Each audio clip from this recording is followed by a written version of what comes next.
बिस्मिल्लाहिर्रहमानिर्रहीम। अस्सलाम वालेकुम दोस्तों, आज हम बात करेंगे कि ऑडिट क्या है और ऑडिट में दो इस्तिलाहात, दो टर्म्स, एक सिलेक्शन ऑफ ऑडिट और दूसरा कंडक्ट ऑफ ऑडिट, इसमें क्या फ़र्क होता है।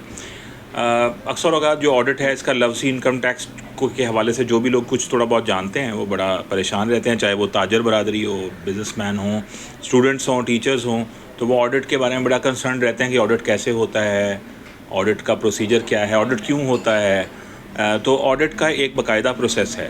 पीछे जो हमने वीडियोस बनाई, उन वीडियोस में हमने एक वीडियो बनाई थी जो थी स्ट्रक्चर ऑफ इनकम टैक्स के ऊपर। उसमें मैंने आपको ये बताया था कि इम्पोजिशन ऑफ टैक्स क्या होता है, असेसमेंट ऑफ टैक्स क्या होता है, रिकवरी ऑफ टैक्स क्या होता है, और जो एक सेल्फ असेसमेंट है, जो बेस है एक इनकम टैक्स ऑर्डिनेंस की, वो क्या है। वो ये है कि आपने अपनी रिटर्न दी तो रिटर्न को मान लिया गया कि ये एक सेल्फ असेसमेंट है आपकी तरफ से अपने बारे में कि आपकी आमदन क्या है और आपका ख़र्च क्या है।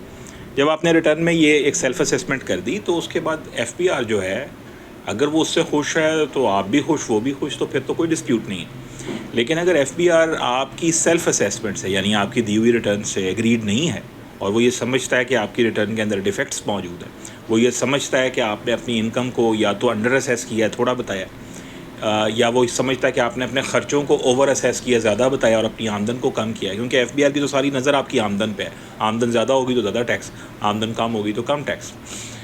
तो एफबीआर फिर क्या करता है कि आपकी वो जो 120 के तहत जो आपने रिटर्न दी है, सेक्शन 120 इनकम टैक्स ऑर्डिनेंस के तहत, उस रिटर्न को सेल्फ असेसमेंट कहते हैं। जो आपने चाहा था उसमें भर दिया था, वो अब आपकी चाहत के ख़िलाफ़ जाते हुए उस आपकी सेल्फ असेसमेंट को खुद बताए हुए जो गोशवारा है उसको चेंज करके अमेंड कर देता है, amendment in assessment.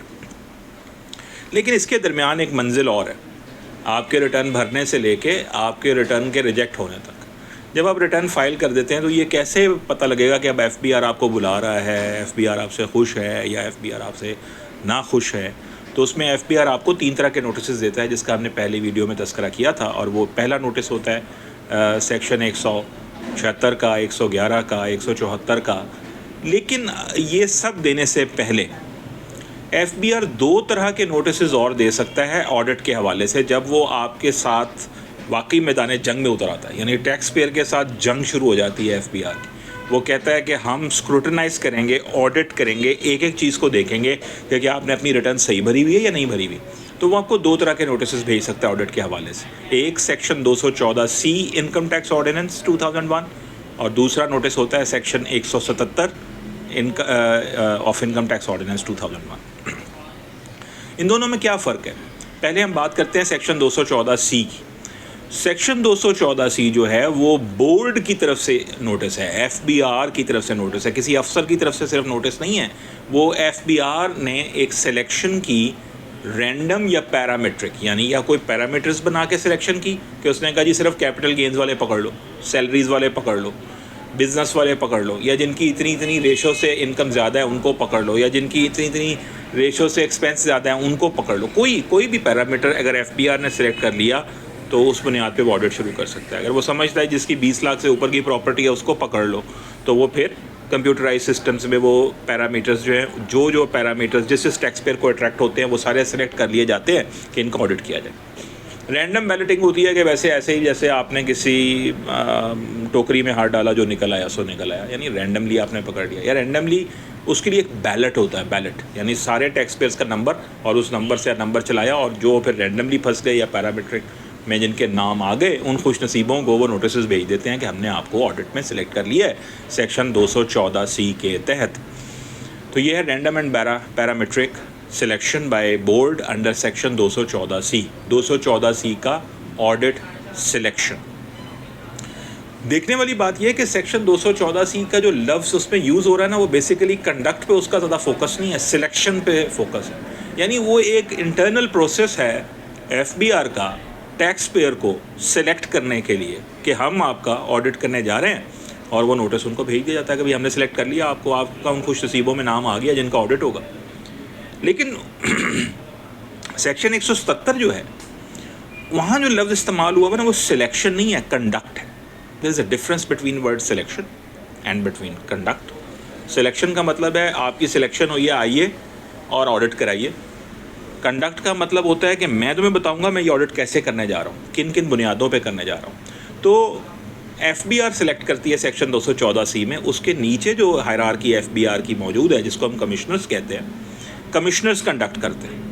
F B are select کرتی ہے, کمشنرز کنڈکٹ کرتے ہیں. Selection of taxpayer board level پہ, ایف بی آر کے لیول پہ, اور کنڈکٹ آف آڈٹ جو ہے وہ کمشنرز لیول پہ. سلیکشن آف آڈٹ 214C میں ہے, اور کنڈکٹ آف آڈٹ جو ہے سیکشن 177 انکم ٹیکس آرڈیننس 2001 میں ہے. اس میں کمشنر بلاتا ہے, آپ سے ریکارڈ منگواتا ہے, ہر طرح کا ریکارڈ جو وہ سمجھتا ہے کہ اس کو ضرورت ہے وہ آپ سے پوچھ سکتا ہے, منگوا سکتا ہے. پچھلے 6 سالوں کا ریکارڈ طلب کرتا ہے, آپ لے کے جاتے ہیں, وہ دیکھتا ہے, جون سے بھی سال کا وہ چاہے گا آپ کو آڈٹ ٹیکس ایئر بتا دے گا, اس کو آڈٹ کر کے اس کے بعد اگر وہ سمجھتا ہے کہ آپ نے اس سال کی ریٹرن کو غلط بھرا ہوا ہے تو آپ کی ریٹرن ریجیکٹ ہو جاتی ہے اور آڈٹ سکسیزفل ان کا ہو جاتا ہے, اور آپ پر ٹیکس لگا دیا جاتا ہے. آپ کی وہ سیلف اسیسمنٹ جو آپ نے ریٹرن میں دی تھی چینج کر دی جاتی ہے, امینڈ کر دی جاتی ہے سیکشن 122 کے تحت. تو 120 یعنی ریٹرن فائلنگ سے لے کے ڈپارٹمنٹ کے اس اسیسمنٹ کو چینج کرنے کے درمیان جو نوٹسز اور جو مقامات آتے ہیں وہ 176 111 کے نوٹسز ہو سکتے ہیں. 177 کا آڈٹ کا نوٹس کمشنر کی طرف سے ہو سکتا ہے, اور اگر زیادہ ہی بد نصیبی ہوئی تو وہ ایف بی آر سلیکٹ کر کے بلا سکتا ہے کہ آپ کو آڈٹ میں نام آ گیا, آپ اس میں اپنا ریکارڈ دیجئے اور پھر ہم آپ کو آڈٹ کریں گے. آخر میں جاتے ہوئے ایک بات, میں اس کی سائٹیشن نیچے دے دوں گا. لاہور ہائی کورٹ نے ہیپی مینوفیکچرنگ کے کیس میں ایک ججمنٹ دیا جس میں انہوں نے کہا کہ 214C میں اگر آپ کی سلیکشن ہوتی ہے اور وہ کہتے ہیں ہم نے آپ کے پیرامیٹرز کی بنیاد پہ آپ کو سلیکٹ کیا ہے, تو آپ وہ پیرامیٹرز ایف بی آر سے پوچھ سکتے ہیں کہ وہ کون سے پیرامیٹرز ہیں جس پہ آپ نے مجھے آڈٹ کے لیے سلیکٹ کر لیا ہے. اگر وہ پیرامیٹرز نہ بتائیں تو اتنی دیر تک ایف بی آر آپ کا آڈٹ کنڈکٹ نہیں کر سکتے. سو there is a right with the taxpayers in light of the judgment of the Lahore High Court which says کہ اگر پیرامیٹر پہ آپ کی سلیکشن ایف بی آر نے 214C میں کر بھی دی ہے تو you can ask for the parameters کہ آپ نے کس طرح کی. آرٹیکل 19A جو ہے کانسٹیٹیوشن کا, وہ بنیادی طور پہ یہی تو رائٹ دیتا ہے کہ ایکسیس ٹو انفارمیشن ایک بندے کا رائٹ ہے کہ کسی پبلک اتھارٹی سے پوچھے اور اسے ملے. تو اگر فرض کر لیں ایف بی آر جو ہے وہ آپ کی پیرامیٹرک سلیکشن 214C میں انکم ٹیکس آرڈیننس 2001 کے تحت کر بھی دیتا ہے, تو آپ اسے پوچھ سکتے ہیں کہ یہ پیرامیٹرز کیا ہیں, میری سلیکشن کیسے کی گئی ہے. اور جب تک وہ پیرامیٹرز آپ کو نہیں بتاتے تب تک وہ 177 کے تحت کنڈکٹ نہیں کر سکتے. دیٹ از رانگ, بیکاز آپ اس کو پہلے پیرامیٹر بتائیں گے, پیرامیٹر اس کے بعد اس کو وہ جب سمجھ لے گا کہ یہ پیرامیٹرز انہوں نے بتا دیے ہیں دین آپ اسے کال ان کر سکتے ہیں, ان پیرامیٹرز پہ ریکارڈ منگوا سکتے ہیں, اسے اپریشیٹ کر کے پھر چینج کر سکتے ہیں. So this is the total audit philosophy and psychology جو آپریٹ کر رہی ہوتی ہے کہ سیکشن 214C جو سلیکشن کے حوالے سے ہے, سیکشن 177 جو کنڈکٹ کے حوالے سے ہے, سیکشن 214C بورڈ کی طرف سے ہے, سیکشن 177 کمشنر کی طرف سے ہے. اور دونوں سیکشنز کا آڈٹ کے ہیں. آڈٹ کب ہوتا ہے؟ جب ریٹرن فائل ہو گئی ہو اور ریٹرن سے ایف بی آر ناخوش ہے اور وہ اس کو چینج کرنا چاہ رہا ہے سیکشن 122 کے تحت. ان کے درمیان میں ایک پورا ٹرانزٹری فیز ہے جس میں آڈٹ کی سلیکشن بھی ہو سکتی ہے, کنڈکٹ بھی ہو سکتا ہے, ریکارڈ منگوایا بھی جا سکتا ہے, اپریشیٹ کر کے فیصلہ آپ کے حق میں یا خلاف دیا جا سکتا ہے ایف بی آر کی طرف سے. تو جو آپ کے ریٹرن فائل کرنے سے لے کے ایف بی آر کے آرڈر کو چینج کرنے تک 176, 177, 111, 214C, 114, سیکشن 21, یہ وہ تمام سیکشن ہیں جو بنیادی طور پہ ایف بی آر کو انیبل کرتے ہیں کہ وہ آپ کو بلا سکے, اپنے سامنے بٹھا سکے, ریکارڈ طلب کر سکے, دیکھ سکے اور آپ کی ریٹرن کو چینج کر سکے. تو 214C سلیکشن آف آڈٹ اور سیکشن 177 کنڈکٹ آف آڈٹ, ان کے شاید میں امید کرتا ہوں کہ آپ کو ضرور ان کا فرق سمجھ آیا ہوگا کہ سلیکشن آف آڈٹ کیا ہے اور کنڈکٹ آف آڈٹ کیا ہے. اور سلیکشن آف آڈٹ میں ہائی کورٹ کی ججمنٹس کی روشنی میں آپ کے پاس ایک رائٹ ہے کہ اگر آپ کی پیرامیٹرک سلیکشن ہوتی ہے تو you can ask for those parameters from the F B R کہ یہ پیرامیٹرز کیا ہیں جن پہ میں نے ریکارڈ لانا ہے. اور اگر وہ آپ کو پیرامیٹرز نہیں دیتے تو آپ ہائی کورٹ سے اس پہ ڈائریکشن لے سکتے ہیں, ان کو اسٹے کروا سکتے ہیں ان کی آڈٹ پروسیڈنگس کو. تو اسی طرح کی کسی اور ویڈیو کے ساتھ ہم اپنی اس ٹیکس سیریز کو آگے چلاتے رہیں گے اور کوشش کریں گے کہ ایسی جو مختلف ٹاپکس ہیں جس پہ آپ کے سوالات پیدا ہو سکتے ہیں اور انکم ٹیکس کے قانون کو سمجھنے میں آپ کو کوئی دقت ہو سکتی ہے اس پہ بات ہوتی رہے. اپنا بہت خیال رکھیے گا. اسی طرح کی کسی اور ویڈیو کے ساتھ کسی اور وقت پھر حاضر ہوں گے. السلام علیکم.